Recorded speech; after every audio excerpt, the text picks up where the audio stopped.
You might think that more money will come to you if only you're more disciplined.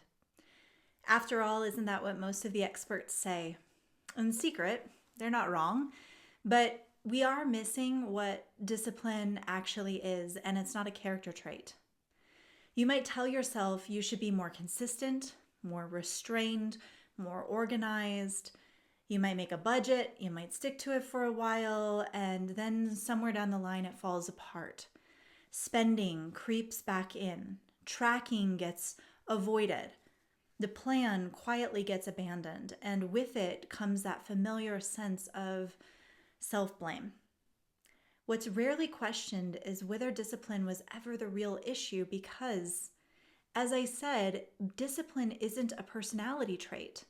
It's not just willpower. It's not something you either have or you don't have. Discipline is a capacity, the capacity for your body to stay organized over time under repeating pressure. Before we go further, I want to offer this way of personalizing this information because it'll help you understand why discipline feels effortless for some and impossible for others. Different nervous systems organize differently under pressure.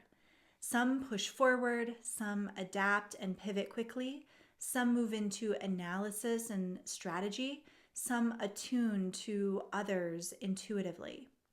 In our work, we call these orientations the skins: warrior, shapeshifter, sage, and asset. They aren't labels or identities, they're strategies the nervous system uses to stay coherent when demand or uncertainty in life repeats.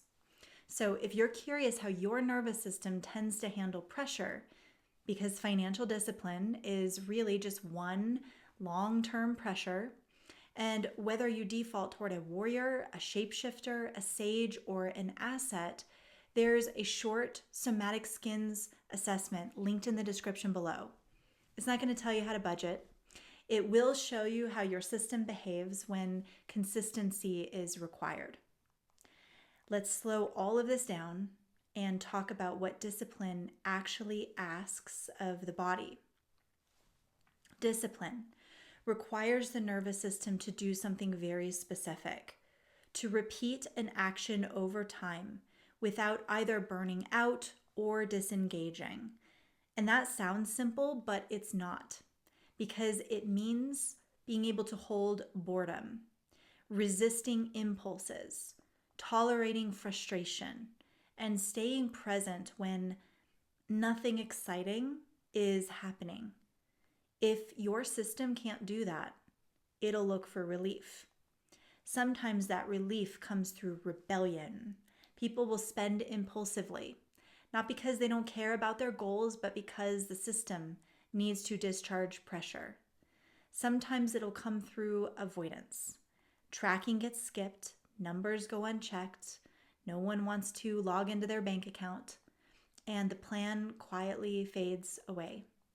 Sometimes it comes through overcontrol, where discipline becomes so rigid that it collapses the moment life introduces variability and the plan doesn't work. And none of these are moral failures. They're regulatory responses. What most budget strategies don't account for is that consistency itself is a form of load. Each decision to delay gratification, each moment of restraint adds pressure. If the nervous system doesn't have enough capacity to hold that pressure, discipline will eventually break.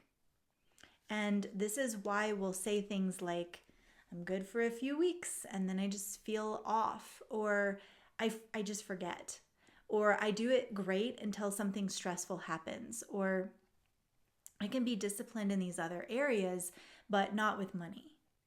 Those patterns aren't random. They're revealing where capacity drops under sustained demand.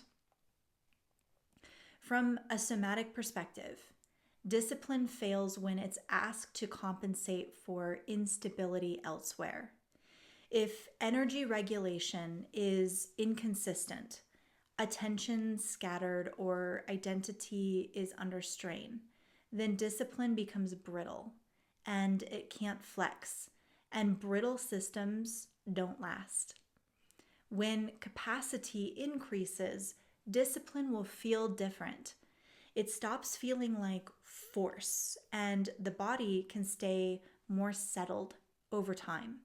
So impulses won't spike as intensely, or restraint doesn't feel like deprivation. Repetition becomes tolerable instead of exhausting. And this is why pat advice like just stick with the plan rarely helps. Sticking to something isn't a mind decision that you make once. It's something that your nervous system has to be able to do, like a conversation again and again. If you've struggled with financial discipline, it doesn't mean that you're irresponsible. It means your system hasn't yet been trained to hold that particular flavor of long-term pressure. And that's a training problem, not a character flaw. If you want orientation to how your nervous system tends to organize under pressure, remember you've got the Somatic Skins Quiz linked below as the opening of that conversation. But really, if you want to build the capacity with us to stay consistent without burning out or rebelling, this is the work that we do inside the Prestige.